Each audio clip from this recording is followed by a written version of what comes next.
దసరా ఉత్సవాల సందర్భంగా ఇంద్రకీలాద్రి పరిసరాల్లో విధించిన ట్రాఫిక్ ఆంక్షలు పరిస్థితిని బట్టి సడలిస్తామని విజయవాడ పోలీస్ కమిషనర్ గౌతమ్ సవాంగ్ తెలిపారు.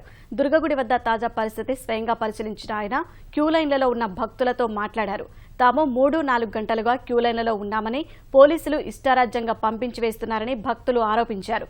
త్వరగా దర్శనమయ్యేలా చూస్తామని సవాంగ్ వారికి నచ్చజెప్పారు.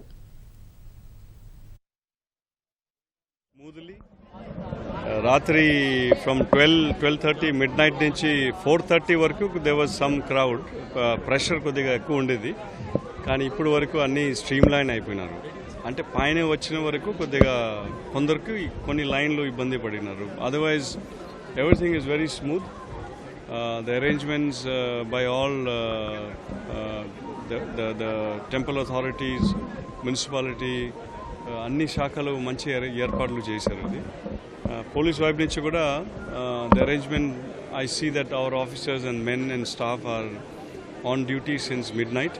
అప్పుడు మిడ్ నైట్ నుంచి కూడా మనం వచ్చి చూసిపోయినాము. ట్రాఫిక్ కూడా ఇప్పుడు depending upon the situation, since midnight there was some regulations, కానీ ఇప్పుడు ప్రెషర్ చూసి ఇప్పుడు మోడిఫై చేద్దాము. ఆ రెగ్యులేషన్ ఇది కొద్దిగా రిలాక్సేషన్ కూడా చేయడం. అట్లా సీఎం గారు as per the programme about 5 o'clock అని టైం ఇచ్చినారు. So will be prepared for that. తెలంగాణలో ప్రసిద్ధ పుణ్యక్షేత్రమైన బాసరలో దేవి శరణవరాత్రి వేడుకలు ఘనంగా జరుగుతున్నాయి. అమ్మవారి జన్మ నక్షత్రమైన మూలా నక్షత్రం కావడం వల్ల ఆలయంలో వేద మంత్రోచ్చారణ నడుమ అమ్మవారికి ప్రత్యేక పూజలు జరిపారు. అమ్మవారు కాళరాత్రి అవతారంలో భక్తుల్ని అనుగ్రహిస్తున్నారు. భక్తుల సౌకర్యార్థం వేకువజాము నుంచే చిన్నారులకు అక్షరాభ్యాసం చేయిస్తున్నారు. సరస్వతీదేవి దర్శనానికి భక్తులు భారీగా తరలివస్తున్నారు.